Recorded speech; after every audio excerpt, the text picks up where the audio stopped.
The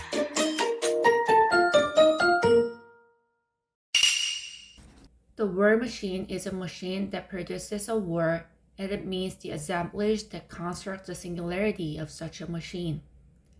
This is a concept presented in the thousand plateaus in contrast with the state apparatus.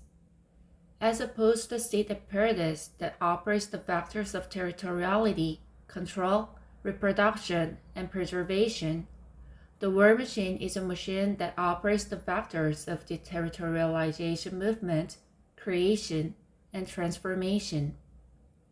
Since all of these components are what the Guattari live, we can see that the word machine is a positive concept. However, some word machines, such as the military as appropriated and used by the state apparatus, some such as the terror machine are used only for destruction and extinction, and some seize control of and make use of the state apparatus for this purpose. Nazism or CIA is the case. Thus, what is important is to ask what kind of war machine it is. In other words, what kind of war it is. Could there be a war in a positive sense? In its usual acception, the word means an antagonistic struggle to fight victory. While destructive violence with weapons paint the image of war, there are also wars that do not involve violence or destruction, such as the Cold War or ceasefire. In other words, the exercise of direct violence is not the nature of war, neither is the fight for victory. Boxing or martial art uses violence to win. However, it is not a war. Unlike such fights, there is neither referee nor common measure or rule for wars, which is what separates them from courtroom battles. Competition is not a war either. Competition is often a matter of rise and fall, or life and death, but it is something that happens under common measures like profit or productivity, etc. In short, the war is an antagonistic fight for victory, where there is neither a common measure nor a referee. In other words, the war is not merely a physical confrontation, but rather a confrontation of values, principles, or measures. Victory in war, therefore, means not only a physical occupation, but also the occupation of the soul. So in just words, the best war is to win without fighting, or in these words, there is no smell of gunpowder in a good war illustrates this well. The war machine is a machine that produces this kind of war that takes place before the physical conflict. It is an assemblage that makes something operate as such a machine. The Guattari emphasize the exteriority of the war machine. According to them, the war machine is exterior to the state apparatus, and it is also exterior to the state's thought model. Exteriority is the quality of being outside of supreme principle or rule, power, and control deviating from them. In epistemology or noology, the war machine is associated with thoughts, actions, and emotions out of the transcendent, the taken for granted rules or senses that are not subject to questioning. The mood that refuses to be controlled forms a war machine. The books of Nietzsche, Arthur, and Claes, for example, are war machines in themselves. The war in the positive sense is the movement to create a different life and a different world without caring about transcendent principles, dominance, rules, or state power, and even without avoiding confrontation with them. It is creating something deviating from a law or an axiomatic rule. It is well exemplified by Archimedes' geometry, which deviated from Euclidean geometry and dealt with curves excluded from it in the days when Euclidean geometry was the geometry itself. With a problem like how to get the length of parabola, Archimedes thought about it, diverging from the existing axiomatic system, even without thinking of fighting it. This is one of the characteristics of the nomad science in contrast with the royal science. In a society where money is the measure of value for everything, the creation or pursuit of any value that is not calculable in terms of money belongs in this kind of war. These days, when economics dominates the concept of value itself, for example, the movements that escape from it and go in different directions, such as community or climate problems, are the cases. The artist's attempt to create a new style away from the dominant one is also this kind of war. The creation of something away from the dominant values or principles is itself a war against those things. However, this kind of war is not actual. Visible collision is not necessarily accompanied, and collision takes place only after a considerable amount of time, if at all. This kind of war is not even virtual. This is because it is positive in itself, because it is driven by the will to do something without regard to the existing principles, rules, or powers, and does not imply negative movements such as confrontation and destruction. Even when it is formed in tension with something dominant already established, it is not about confronting it, but about going on without regard to it. Such a war that involves physical victory or defeat, such as destruction, subjugation, or extinction, is not the purpose of the war machine. The war breaks out when the ungoverned movement unconcerned with the established powers or rules spread out with force and comes into conflict with established values or powers. Therefore, it should be said that the war machine precedes the war. The collision takes place when the war machine with force tries to stretch itself. Not to mention the state, the collision takes place everywhere if it is a group under control of power, whether it's a school or a company.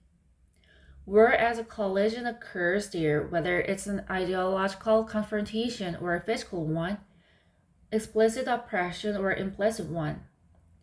The same goes for the relationship between nomads and sedentaries. Nomads have in their nature a deterritorialization movement to go anywhere. Sedentaries territorialized by putting up fences around the land that should not be crossed and claim exclusive ownership of that territory. This is a barrier to the movement of nomads. For a case in point, let's take the story between the nomadic North American Indians and the newly settled whites. When the whites asked to share the land, the indigenous Indians accepted it, saying, "The land is not ours because it was here prior to us."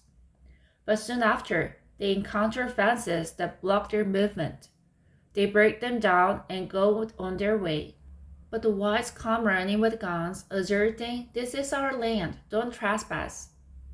It is under this kind of condition that the war machine of nomads goes into war. The territorialization movement of nomads is not for the war per se, but the collision is inevitable wherever there are fences built by the sedentaries. In this sense, the war is neither the condition nor the object of the war machine, but necessarily accompanies or completes it.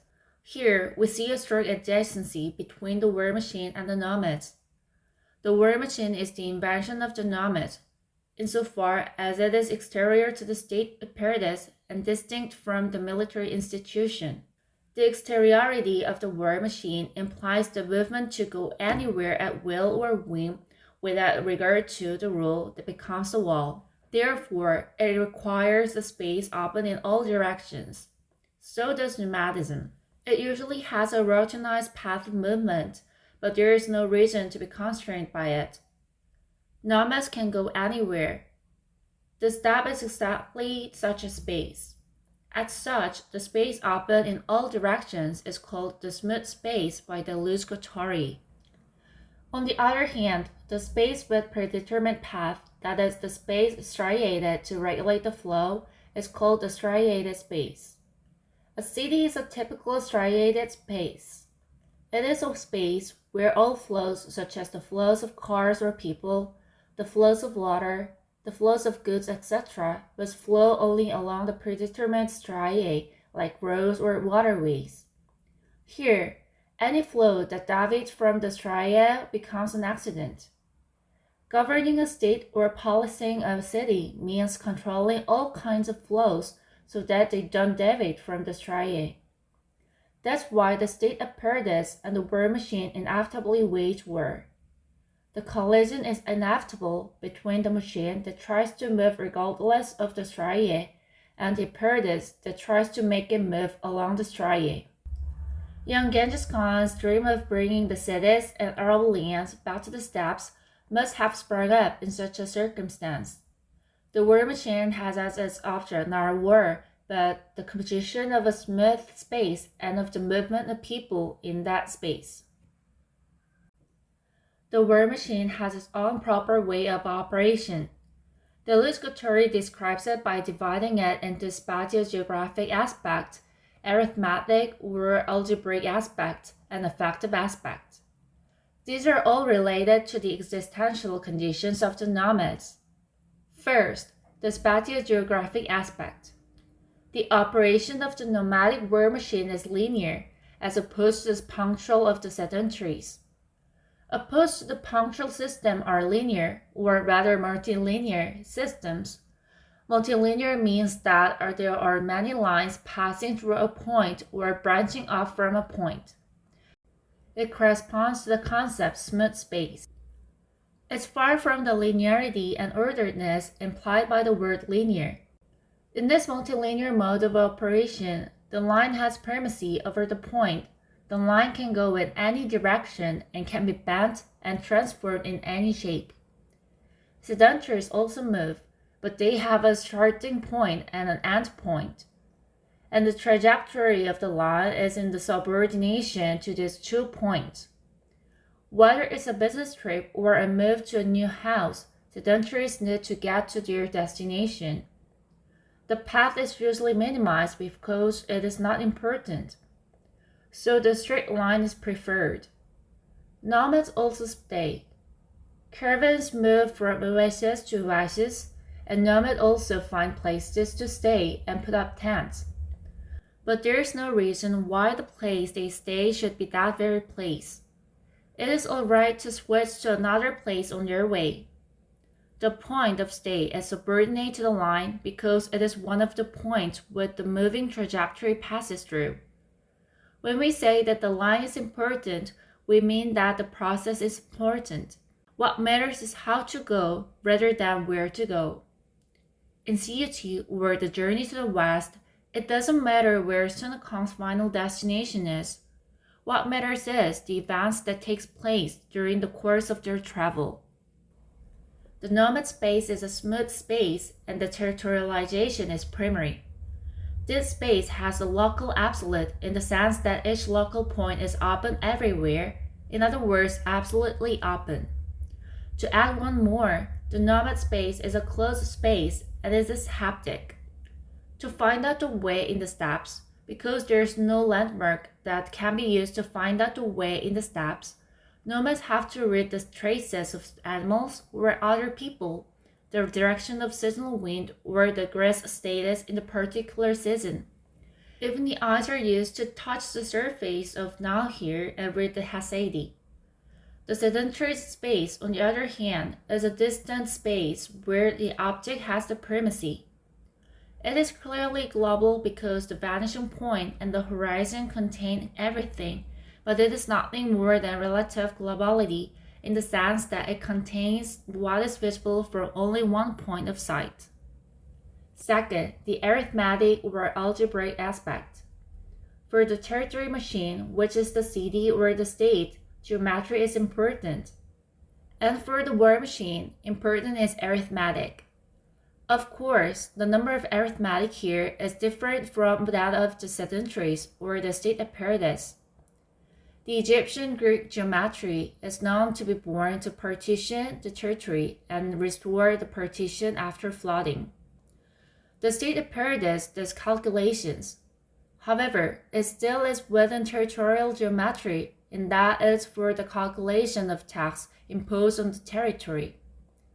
They need to have a homogeneous measure, unit element, that makes adding and multiplying possible. On the other hand, nomads have neither territories, nor possessions, nor addresses. They invented numerical composition to maximize the mobility of the group, which is in contrast with the lineal organization of the family, or the territorial organization of the sedentaries. To effectively carry out the constant collective movements, the nomads group people into groups of 10, groups of 100, groups of 1,000, etc. And each group is given a number like a name, which is cryptic because it is difficult for others to understand. This method of composition is still used in the military, that is, war machine appropriated by the state, like 1st Battalion, 18th Infantry Regiment, 2nd Brigade of the 1st Infantry Division. This is constant to the police being territorially organized. These are not cardinal nor ordinal numbers, and not even nominal ones either. You can count in such a way that 10 groups of 10 make a group of 100, and a group of 1,000 is 10 times bigger than a group of 100. But this is just a rough counting. Strict calculation is meaningless because it is not the homogeneous number that has the measure of calculation, namely the unit element 1. However, it's not the meaningless calculation. It's a different kind of calculation. And in the case of Scythians, the composition unit of 1 man, 1 horse, and 1 bow is expressed as 1 times 1 times 1 equals 1. And it is expressed as 2 times 1 times 2 equals 1 when 2 horses, 1 couch, and 2 men make up a unit. This Scythians case belongs in this kind of arithmetic. The loose Guattari refers to these numbers of nomads as the numbering number as opposed to the numbered number. The cipher used by the war machine also belongs to this kind of number. Third, the key point in the effective aspect is the difference between weapon and tool. First, the tool is introceptive and centripetal because it is used in such a way that it is thrown inwards, whereas the weapon is extroceptive and centrifugal because it is used in such a way that it is thrown outwards. The same knife becomes a tool when used inwards, but weapon when used outwards. Second, the relationship to the speed is different. In the case of weapon, important is the speed, whether throwing or stabbing. Without velocity, what is thrown can become a weapon. High speed turns even tools like bolts or nuts into weapons. Tools also need speed, but it must be limited just to the extent that it overpowers the resistance of the material. That is because excessive speed destroys the material. And for the work, that is the use of the tool, patience is required to endure the weight of life. Third, while the tool is paired with the work, the weapon is paired with the free action moving in all directions. Studying or cooking is a work if you do it to make a living, but it's a free action when you do it to solve your own questions or experiment with your imagination. The former should be done in a given place in a given way, but the latter can be done anywhere at will or whim. Fourth, for the workers, important is sentiment they feel about or the meaning they give to the tool or object, whereas for the war machine, important is the effect the words create in connection with the weapons such as horses or swords. The effect of the body that operates as one with the horse and sword is very different from the feeling that the human feels about the horse or sword. This leads humans to becoming horse and becoming sword. Fifth, finally, the correspondence of tool sign and that of weapon drolly are added here. It is the difference in assemblages that distinguishes war machines from work machines and weapons from tools. Calculations and movements also vary depending on the assemblages in which they take place. A war machine is a machine that produces different kinds of activities than those produced by the state apparatus or a work machine, but it is the assemblage that distinguishes whether something operates as a war machine or as a state apparatus.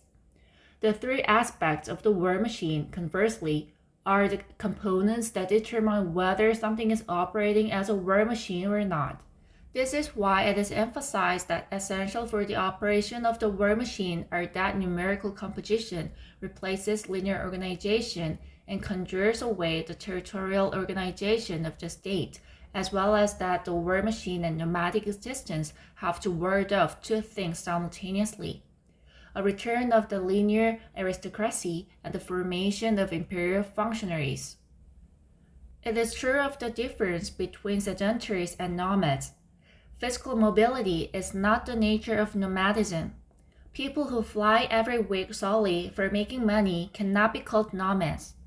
They are sedentaries who make all the lines subordinate to one point.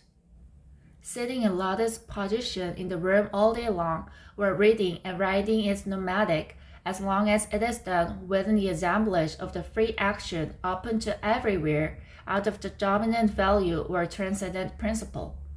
This is why they talk about voyage in place, quoting Thomas' suggestion, nomads don't move. Those who create a smooth space secretly in a striated space like a city, or who invents a way of survival in a barren space without abandoning and living it like migrants, they are nomads or war machines. This is an intensive determination regarding nomadism in contrast with its extensive determination.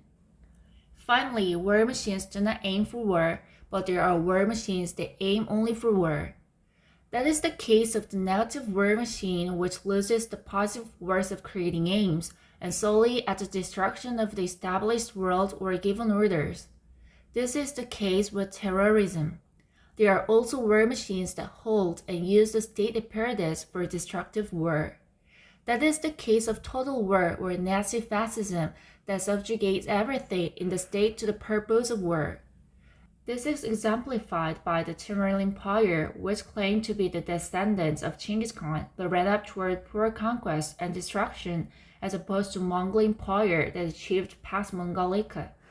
Particularly problematic now is the post-fascist war machine, which turns the entire planet into a battlefield by using the fleets in being and the military satellites, and turns the state apparatus into the continuation of war by other means, and even turns peace into the face of war by fear and oppression. These are all war machines that draw the line of death. This is a case showing that the concept of war machine is not always a positive one. What matters is not whether the concept of war machine is positive or negative, but rather the creation of a positive war machine. What matters is that they can make war only on the condition that they simultaneously create something else. That is to draw the positive line of flight.